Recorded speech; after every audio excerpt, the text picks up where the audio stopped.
I was chatting to a friend recently who agrees with me on many of the themes I speak about on this channel, and we were stating that you can almost tell in the country people feel that the future holds a lot of dark clouds. Now, as I've said before on this channel, I think it's unavoidable that some sort of chaos is on the way, but if we do approach that correctly, we can actually create opportunities out of it and build a better tomorrow. And I thought it would be good to lay out here 5 of the things we came up with that will aid us in dealing with the chaos coming and also building a better future. The first of these is alternative income streams.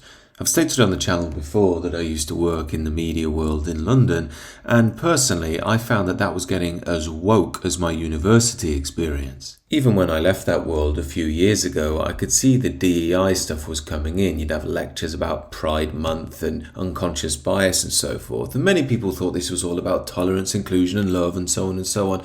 But I knew that this is basically the enforcing of left-wing globalist opinions on the masses. Now, if you can grin and bear this and keep your mouth shut, fair enough. Although from speaking from many friends who still work in London, it's getting increasingly hard. Yet another major issue is, in this day and age with the cost of living and the house prices in London, it's hard to even maintain a good life down there. Second to that, modern businesses don't view people as being there with them for the rest of their career. They're more than happy to use people on a brief basis. That means it makes sense to start to look at methods to get in alternative income streams, whether that's consulting, whether that's hands-on work, whether that's a private business where you're an entrepreneur in control of your own destiny. These things seem to me to be wise moves to plan your future. The next major thing is health, and that's got 2 sides to it, both physical and mental. Now, starting with physical, one of the main things is getting into nature. That not only connects you with your homeland, it also gets you away from screens, which are so bad for your mind and also your testosterone levels as a man. With regards to nutrition, so much that we find in the supermarket these days is unhealthy and usually expensive with it. And despite the challenges of our modern world, we do actually have good options available when it comes to food if you're willing to do the research, and they're affordable as well. This will only make us healthier, better thinkers, and more rooted people. For instance, a local farm shop near me does chicken cheaper than Sainsbury's. On top of that, the animals are kept in better condition, and I'm supporting a local business instead of some multinational that only cares about DEI and their bottom line. Now, with regards to mental health, I've already spoken about getting away from screens and getting into nature on a regular basis. But another thing that's very important is being mindful about online news cycles. Today we live in an attention economy, so there are many people out there spending millions, if not billions of dollars to get eyes on things. They want to make you angry, get you addicted, and keep you trapped in the cycle of how to think. A good way to counteract this is, of course, time away from the news cycle, but also reading counter views. Sometimes I have to force myself to read The Guardian, but I do it in case I'm missing anything on the other side, and if they're thinking in a new way that I haven't picked up on yet, but I do admit it can be a struggle. Secondly, as ironic as it is that many people on the left accuse those of disagreeing with them of being full of hate given how they act, it is true that some people can fall into anger on the right-wing side of things, even the centrist side of things. Henceforth, I think it's important to have a positive vision which keeps you away from that, because it doesn't tend to be good for you, the people you live with, or your long-term health. And just a final note on this, I've mentioned on the channel before how I adhere to Christian belief, and you can't expect anybody to believe if they don't,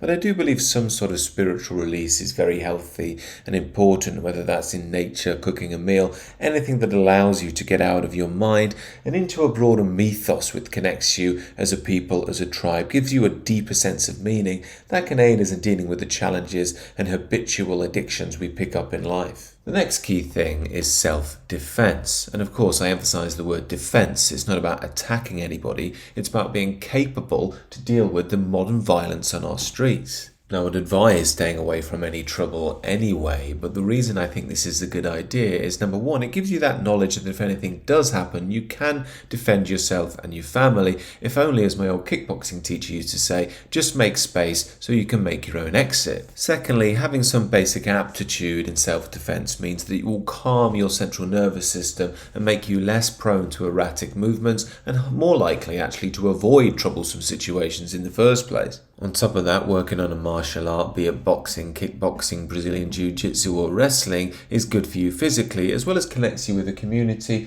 most of whom in my experience seem to be quite aware to what's going on in the world. The next step is family, community and location. In traditional Western culture, the family is the root of all, and that is being broken apart by modernity. That can be fixed via a re-engagement with a traditional community. I think that that's increasingly important in our modern era where everything and everybody seems to be atomized. This is why it's worth keeping an eye out for traditionally minded communities and where they may well be located. I think in the future, people are going to find a balkanization process going on, and it's worth being ready and having a plan as to where you'd ideally live and who you'd live around. And the final tenet is a positive vision. One of the reasons I started this channel was because you get a lot of negative news in this day and age, and it can create a bleak atmosphere. Sometimes the world is bleak, I understand that, but believing that all the time is very unhealthy for us individually and as a community. There are many reasons to be positive and many things to work towards. If we can formulate these ideas clearly,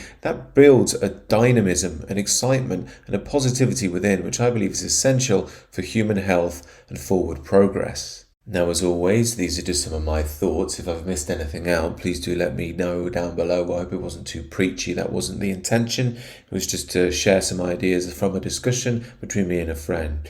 Anyway, do let me know your thoughts down below and do consider subscribing to the channel.